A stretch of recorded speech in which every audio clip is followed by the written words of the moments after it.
13 y vamos a leer desde el versículo 53 hasta el versículo 58, Nuevo Testamento, Mateo capítulo 13, del versículo 53 al 58, y dice así: en el nombre de Jesús, para la gloria del Padre, del Hijo y del Espíritu Santo. Amén.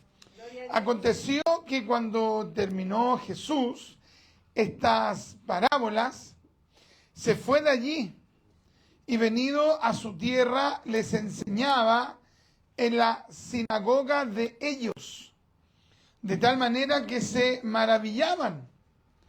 Y de tal manera que se maravillaban y decían: ¿de dónde tiene esta sabiduría y estos milagros?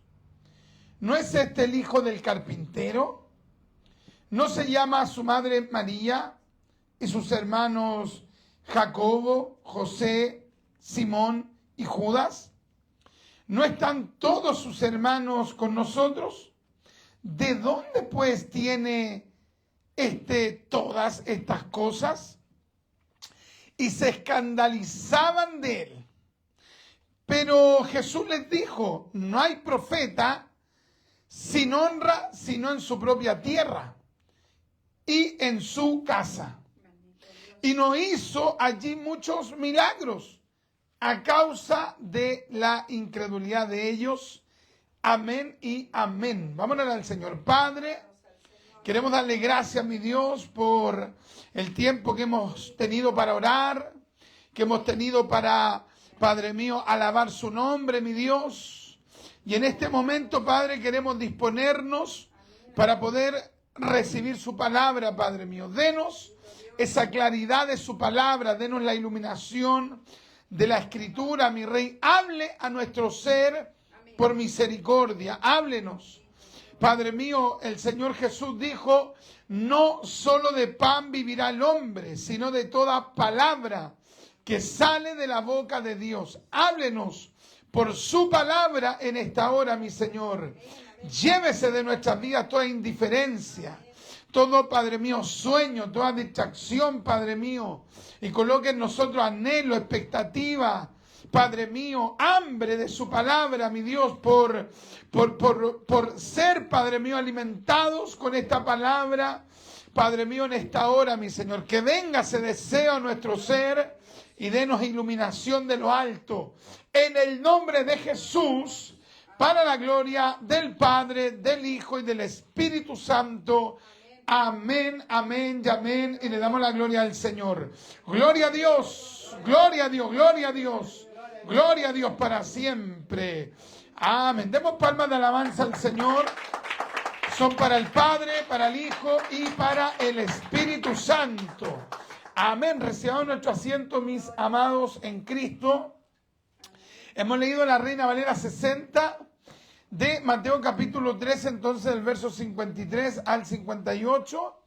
Y ahora yo voy a leer la NTV, dice así: cuando Jesús terminó de contar esas historias e ilustraciones, salió de esa región, regresó a Nazaret, su pueblo. Cuando enseñó allí en la sinagoga, todos quedaron asombrados y decían: ¿de dónde saca esa sabiduría y el poder para hacer milagros? Y se burlaban, imagínate, y se burlaban. Ya, esto es muy importante porque esta paráfrasis, que es una gran paráfrasis, nos da a entender el tono con el cual ellos hacían las preguntas aquí en la 60. ¿Ven que en la 60 dice: no es este el hijo del carpintero? ¿No se llama su madre María y sus hermanos Jacobo, José, Simón y Judas? Ya todas esas preguntas se las hacían en son de burla, de forma sarcástica.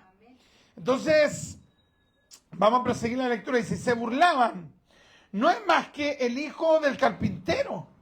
Y conocemos a María, su madre, y a sus hermanos, Santiago, José, Simón y Judas.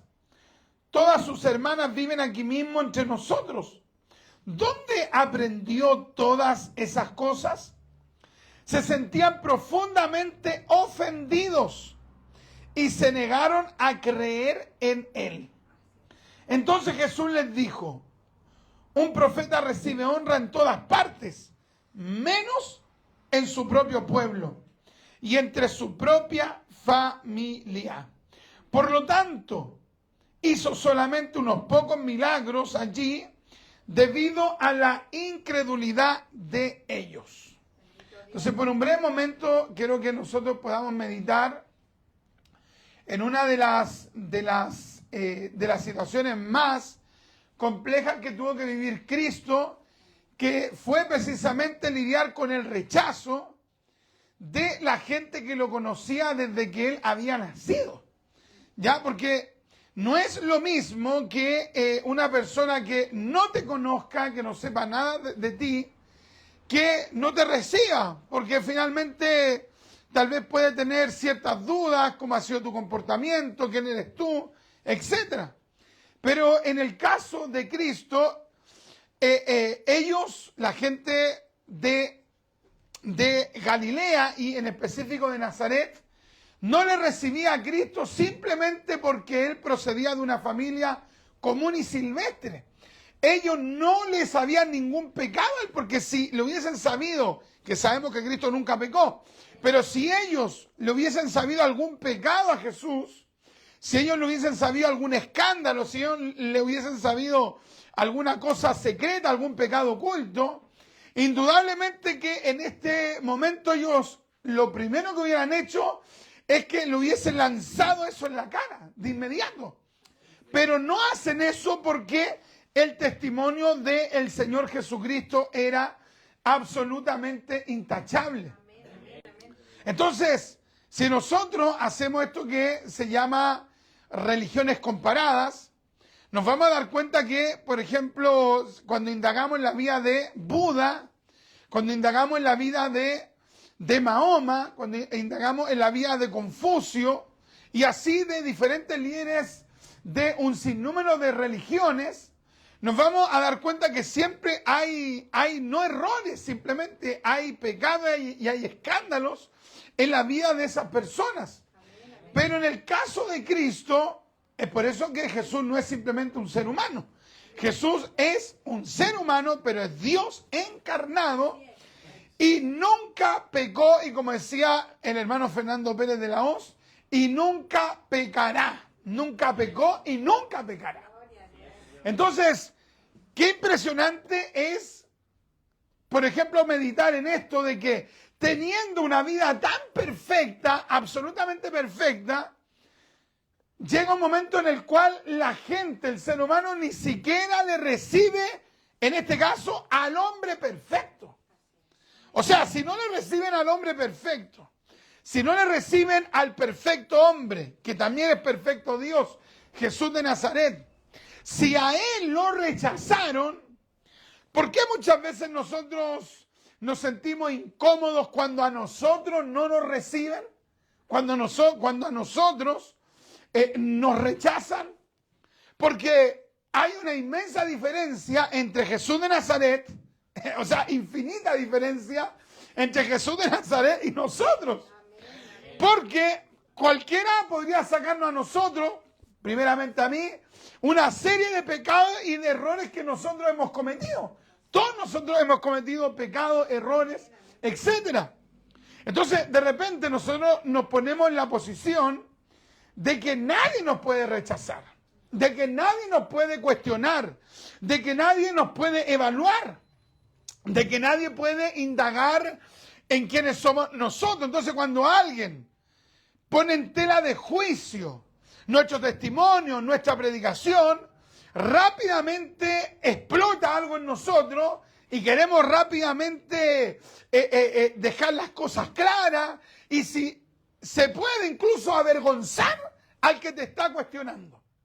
Pero vemos en el ministerio de Cristo que Cristo aprendió a lidiar con el cuestionamiento, con el rechazo, con la desconfianza, con una serie de cosas que son absolutamente desagradables. pero consideremos que Él es perfecto. Entonces, desde su perfección, si hay alguien que se podría haber escandalizado, era Él. Cuando lo cuestionaron, Jesús podría haberle dicho de inmediato, ¿y qué me venís a cuestionar tú? Porque Jesús sabía los pensamientos de la persona, sabía lo que había en la persona, sabía los pecados ocultos de cada una de esas personas, sabía todo, conocía más a esa persona que lo que la misma persona se conocía.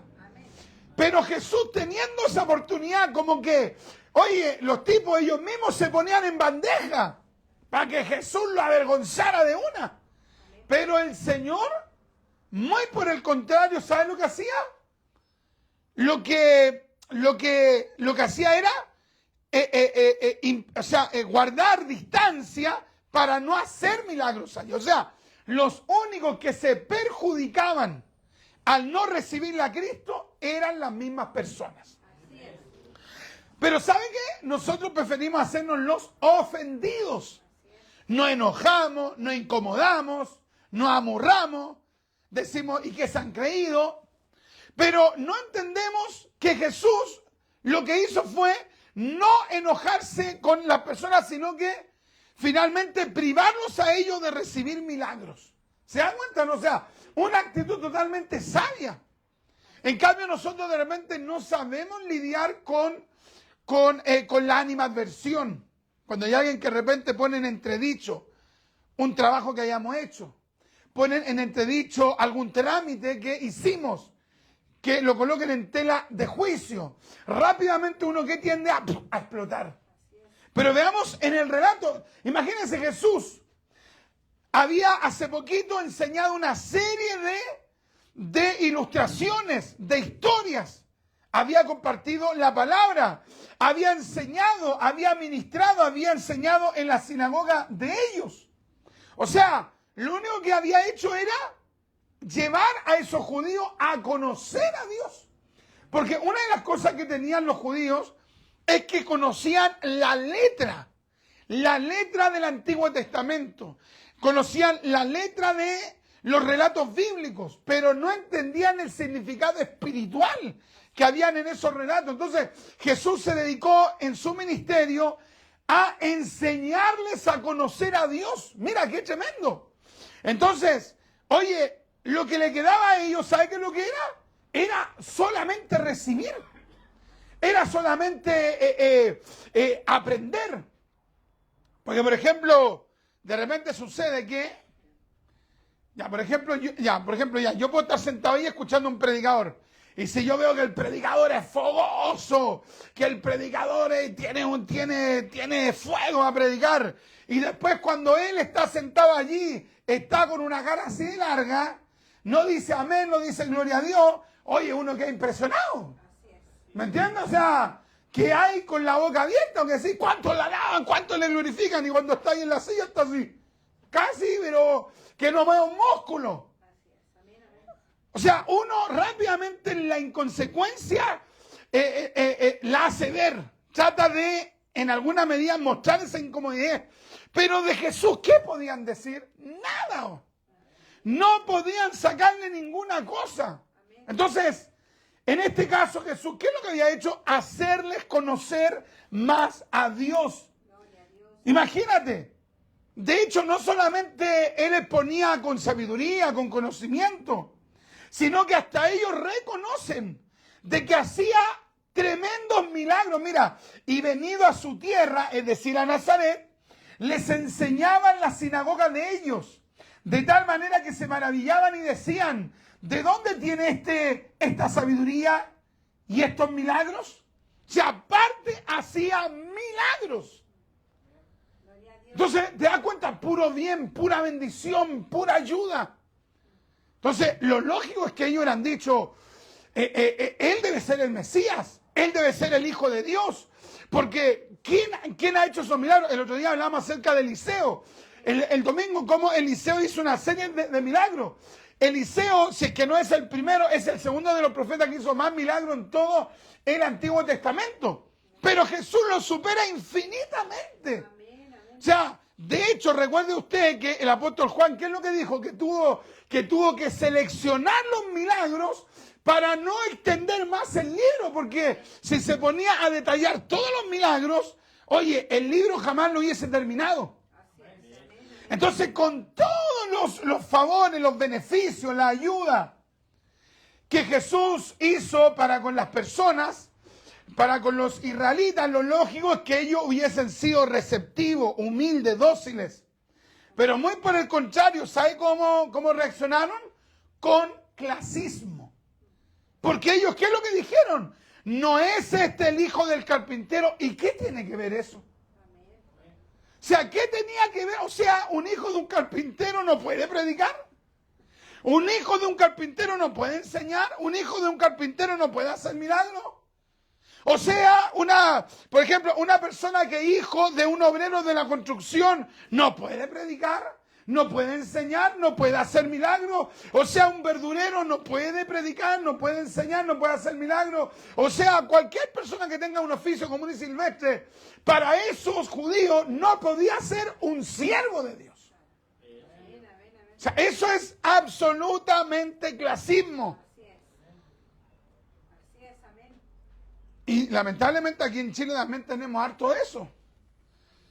De repente hay una persona que habla y tiene una gracia, tiene una profundidad, y el interlocutor, para dejarlo en vergüenza, puede hasta saber, por ejemplo, que es de la construcción. Puede saber que es albañil, puede saber que tal vez hasta un basurero, o un recolector de basura. Puede saber que la persona es un barrendero, no sé, cualquier oficio. Puede saberlo y le puede preguntar, ¿y en qué universidad estudiaste? Mire, pero sabe que esa persona nunca estudió en una universidad, pero se lo dice con su qué para que la persona diga, no, yo nunca estudié. ¡Pum! Y dejarlo en vergüenza. Un día yo veía un extracto de un capítulo de una serie norteamericana. Entonces llegaban varios jóvenes como de unos 18 años, 19 años, llegaban a ese lugar a comer y ¿cuál de todos era más burlesco? ¿Ya? De estos jóvenes. Pero había uno en particular que era insidioso, que era venenoso. Entonces, de repente llama a la mujer que atendía y le dijo bien seriamente, le dijo, oye, disculpa, quiero hacerte una pregunta. ¿En qué universidad puedo estudiar para luego atender en un restaurante como lo haces tú? Y la mujer, que era de tez morena, le dijo a este gringo que era blanco, le dijo, perdón, no te escuché bien. Y dijo, no, es que quería saber dónde podía yo estudiar la carrera para atender en un restaurante como lo haces tú. O sea, se da cuenta el nivel de desdén, de desprecio, de menosprecio hacia lo que hace otro. Entonces, imagínense, Jesús haciendo tremendos milagros, señales, prodigios, enseñando con una profundidad teológica, exegética impresionante. Estos tipos, ¿qué es lo que dijeron? Pero si este es el hijo del carpintero. Pero si nosotros conocemos a la familia, o sea, ¿qué tiene que venir a enseñarnos a nosotros un carpintero? Entonces, es impresionante que de repente incluso hasta hayan personas así, que se declaren evangélicas, cristianas, y a la vez que también tengan esta manera de medir a las personas. Entonces, si hay algo que es incompatible con la fe cristiana, es el clasismo. Si hay algo que es incompatible con la fe cristiana, es el racismo. Por ejemplo, no sé cómo se le llama, o también es racismo cuando vienen personas del extranjero, ¿cómo se le llama? ¿O también es racismo? Cuando vienen gente extranjera, por ejemplo, ve que hay gente que dice, venezolano, no, ya. Es colombiano, no. Racismo igual. No. Es sueco, adelante.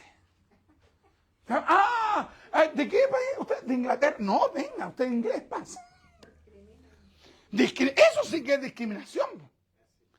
Entonces, hay gente que de repente siente que es un gran hijo de Dios, pero tiene a la vez estos aspectos que fueron precisamente los que atacaron a Cristo, fueron actitudes que tuvieron los mundanos, o en este caso, los judíos inconversos, hacia Cristo. Gloria a Dios. Entonces, muchas veces nosotros pasamos por alto estos detalles. Nosotros, evidentemente que nosotros podemos evaluar, analizar a gente que venga de otro lugar, pero un chileno no es mejor que nadie. Así es. Amén, amén. Un norteamericano, por ser norteamericano, no es mejor que nadie. Hay buenos norteamericanos, hay buenos chilenos, hay buenos venezolanos. ¿Me entiendes? O sea, en todo lugar hay gente que es buena y que es mala. Entonces nosotros no podemos tener la actitud que tienen los gentiles, en este caso, que tenían los judíos que estaban rechazando a Cristo. Bendito Dios. Viene un predicador de dónde, de la Pintana, ¿no? Imagínense, ¿dónde? De tal población, no. Oye, pero ¿qué tiene que ver? Entonces, la espiritualidad también podemos irla viendo de esta forma. O de repente, no sé, pues alguien trató de venir muy bien vestido para un culto, pero a lo mejor no tiene más recursos. ¿Me entiendes? Vino con lo que tenía, pero trató de venir, ordenaba al Señor, pero algunos lo miran y dicen, pero es que no tiene chaqueta tanto. Pero es que no tiene, ¿me entiendes? O sea, eso es totalmente incompatible con la fe cristiana. Y aunque para muchos sea algo como tan común lo que se está diciendo, o tan poco profundo, pero se vea usted la iglesia de la prosperidad. En la iglesia de la prosperidad, donde cuál tiene un auto más caro, hay una competencia, hay clases dentro de una iglesia. Está el segmento. Por ejemplo, hay cierta iglesia donde, y esto pasó también incluso en los Estados Unidos en el siglo XX, a finales del siglo XIX y a comienzos del siglo XX, y también sucedió en Inglaterra, donde los asientos de más adelante de la iglesia los compraban o los arrendaban ciertas familias, y nadie más podía usar esos asientos. Y evidentemente que los asientos, mientras más cerca estaban del púlpito, valían más caros. Y los de allá, eran para el común de la gente. Entonces, de repente estamos dejando como influirnos por la gente mundana, por la gente que no tiene a Dios. Y todo esto ¿de dónde emerge? Del prejuicio. O sea, esta es la madre de todas estas malas actitudes. El prejuicio, rápidamente. O sea, vamos formando estereotipos en base a lo que oímos, a lo que dicen otros. Imagínate lo que le dicen a Jesús. ¿No es este el hijo del carpintero? ¿No se llama su madre María y sus hermanos Jacobo, José, Simón y Judas? Y como dice la versión de la NTV, y se burlaban, no es más que el hijo del carpintero. Y conocemos a María, su madre, y a sus hermanos, Santiago, José, Simón y Judas. Todas sus hermanas viven aquí mismo entre nosotros. ¿Dónde aprendió todas estas cosas? Se sentían profundamente ofendidos y se negaron a creer en él. Mira, por puro prejuicio. ¡Qué tremendo! Entonces, consideremos cuántas cosas de repente nosotros vamos perdiendo por el solo hecho de tener un prejuicio. ¿Qué es un prejuicio? Es un juicio antes de que tú tengas cualquier información. No sabéis nada de la persona y ya como diríamos acá en Chile, lo pesaste, lo tasaste de inmediato. Ya, pum. ¿Y qué significa pum? Ya tenéis la mansa opinión categórica, ¡pa! Nunca la has visto en tu vida, pero ya dijiste este así. Y mira, vos nunca lo has visto más allá. Vos.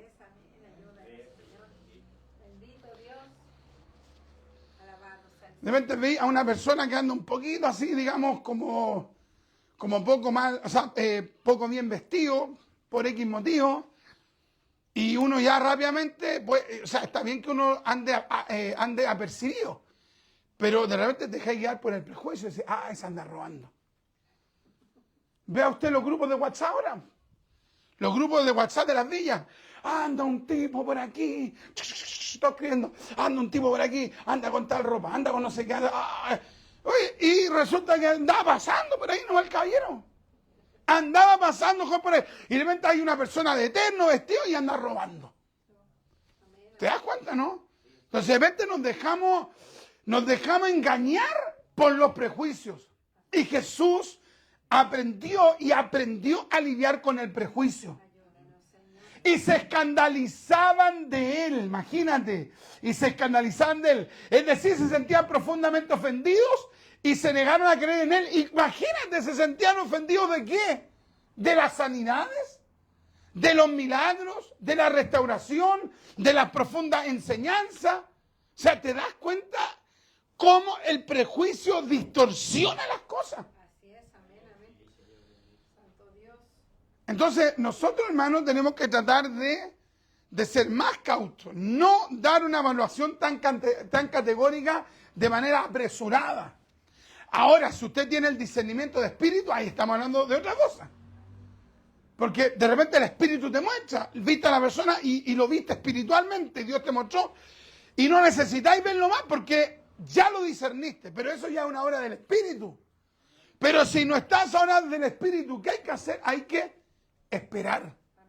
Hay que ver los frutos, y si los frutos son buenos, y si los frutos son tremendos, y si, porque en el caso de Jesús, que había un respaldo sobrenatural.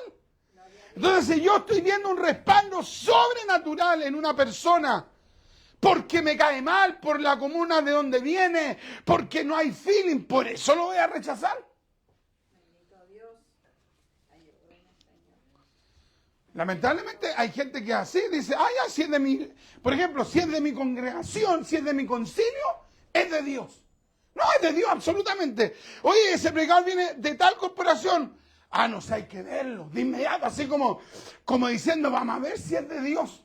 O sea, esto puede ir mutando de diversas maneras. Así es. Entonces, el cristiano tiene que ser una persona más objetiva. Así es, amén. Más objetiva. Tiene tal etiqueta, vamos a ver, vamos a evaluar, vamos a analizar. Amén, amén. Ellos, ¿qué tenían que haber dicho cuando vieron a Jesús predicar? Podrían haber dicho, sí, conocemos a José, conocemos a María, conocemos a su hermana, sabemos que tiene buen testimonio. A ver, veamos lo que predica, veamos qué respaldo tiene. Y al ver el respaldo, ellos tenían que haber dicho, estamos viendo un respaldo sobrenatural. Pero ¿se dan cuenta? Dijeron, ¿y cómo este va a tener este respaldo? No, aquí tiene que haber algo raro. Aquí tiene que haber algo. ¿Cómo si era de la población? ¿Cómo ahora vive en Las Condes? Estoy seguro que anda metido en algo raro. Imagínense. No le sabe ni una. Ni una, pero ya su mente prejuiciosa, corrupta, lo lleva a pensar, de estar en movidas. Y no pudo haber trabajado bien. No pudo haberse esforzado, no pudo haber estudiado, no pudo haber tenido un buen emprendimiento. No, de inmediato con la malicia, con la maldad en la mente. Entonces, si hay alguien que lidió con todo eso, ¿quién fue? Jesucristo. Amén, amén, amén. Y mira, si tú te das cuenta, en este relato Jesús, alguno de ellos los encara y les dice, hijos de Satanás. Podría haberle dicho incluso, pero no les dice. Porque muchas veces nosotros le estamos dando mucha autoridad a lo que otros piensan de uno. ¿Te das cuenta, no? O sea, está bien que a mí me interese lo que opinen los demás, pero siempre que sean personas que sean objetivas. Pero si un prejuicioso, si un racista, si un cuentero, si un charlatán, si una persona de mal testimonio, por ejemplo, dice de mí, no, yo no le creo a él, no me creáis. O sea, no voy a gastar ni siquiera un segundo en convencerte, porque ¿quién eres tú si tú no le creías a nadie? Quédate con lo que tú creías, ¿no? Entonces, muchas veces nosotros le damos demasiado valor a lo que piensan personas que ni conocen a Dios. Amén, amén, amén. Santo. No aman a Dios Y resulta que dicen, no sé, dicen, encima evangélico. Y algunos quedan, como dicen en Chile, quedan para embarrados. Dice, oh, me dijo eso. Y ¿sabes?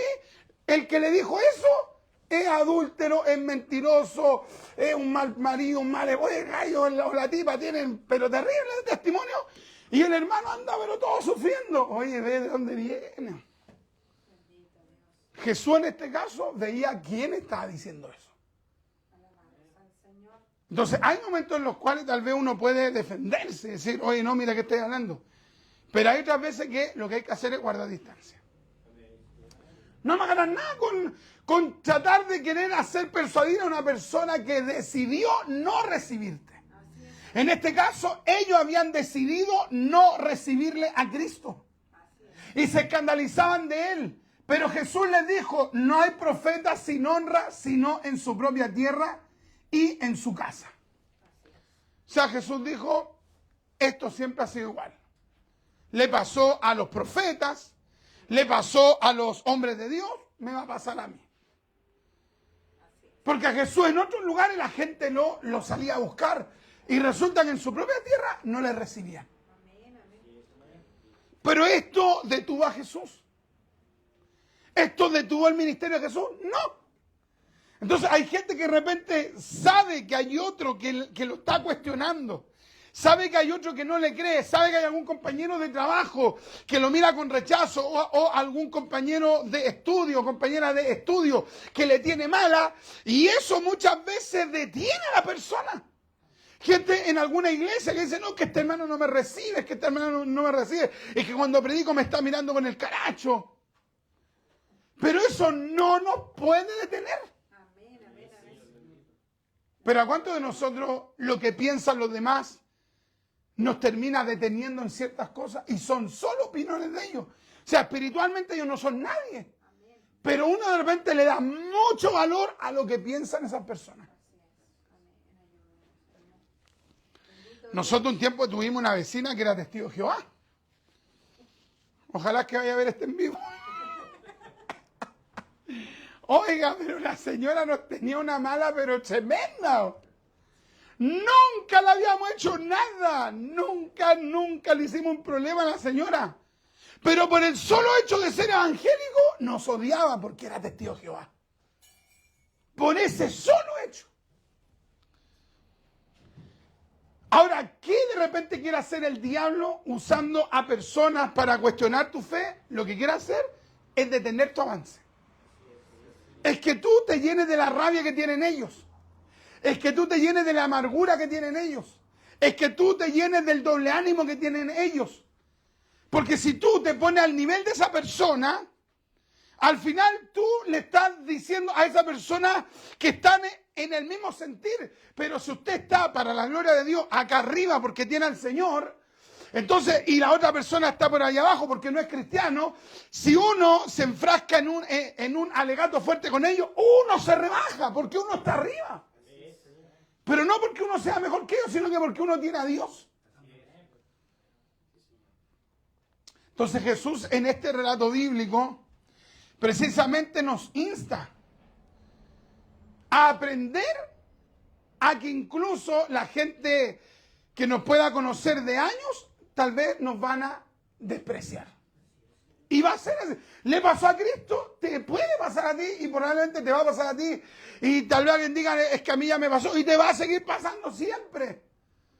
En vez de que la gente diga, te felicito, progresaste, te está yendo bien en los estudios, vas creciendo, eres cristiano, te felicito, qué bueno, estáis sirviendo a Dios, no te van a tratar de aplastar.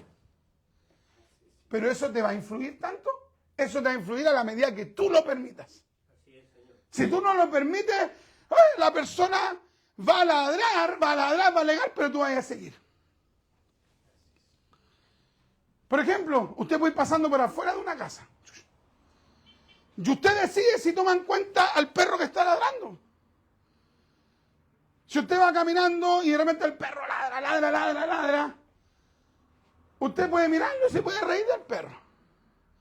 Usted puede agarrar algo y tirárselo. O usted puede seguir derecho.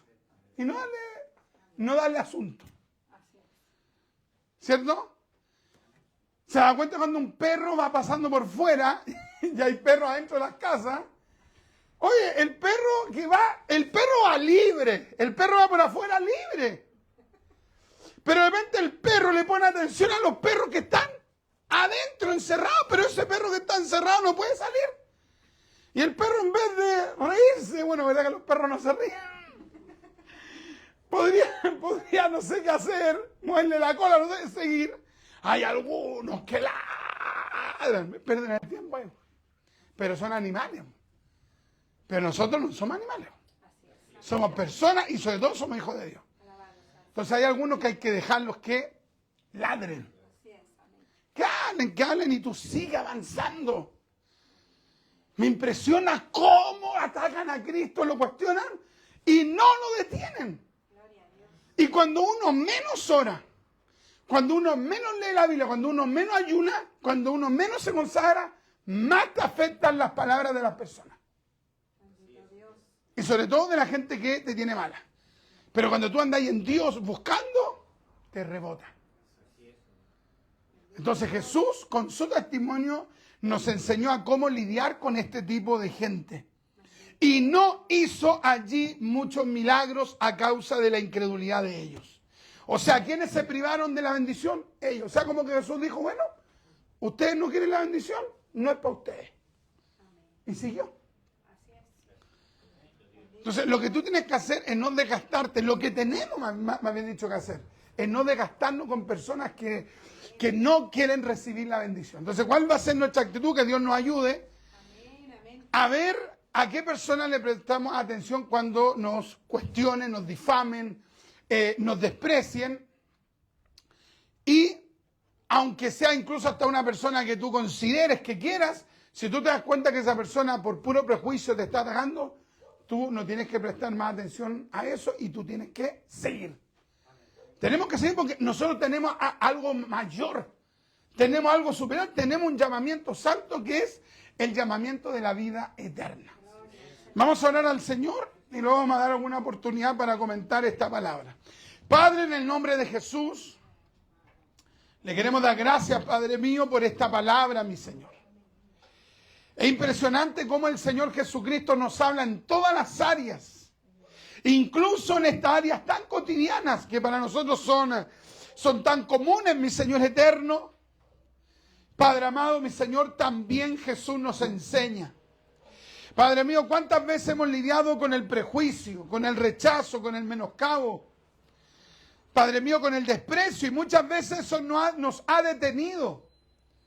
Nos ha detenido en el propósito que tenemos, mas Jesús siguió adelante. Ellos se privaron del milagro, ellos se privaron de la enseñanza profunda, pero ellos no pudieron detener a Cristo. Padre, ayúdenos a los que estamos aquí presentes, a los que verán esta enseñanza en algún momento, mi Dios eterno, ayúdelos por misericordia a no detenerse. Dice la Biblia que el reino de Dios sufre violencia y los valientes lo arrebatan. Dios mío, ayúdenos a ser valientes, que nadie nos detenga, aunque nos desprecien, nos menoscaben, nos calumnien. Ayúdenos usted a seguir adelante. Padre amado, mi Señor, porque muchas veces el enemigo va usando personas para que nosotros nos detengamos espiritualmente. Padre, no lo permita, mi Dios. Ayúdenos a tener la madurez del Hijo de Dios. Ayúdenos a avanzar al llamamiento, a ese propósito que usted tiene para con nosotros. Fortalézcanos con el Espíritu de Dios. Fortalézcanos con el Espíritu Santo. Y gracias, Padre mío, por esta palabra. Gracias porque con esta palabra usted nos enseña. Con esta palabra usted nos direcciona. Con esta palabra usted nos da luz. Gracias, Padre mío, porque no hay nadie como Cristo, no hay nadie como Jesús, no hay nadie como el Mesías. Gracias, mi Dios, por esta palabra, y ayúdenos, mi Dios, a seguir a Cristo, a seguir el ejemplo del Señor Jesús, para la gloria de usted, Padre, en el nombre de Jesús. Amén, amén.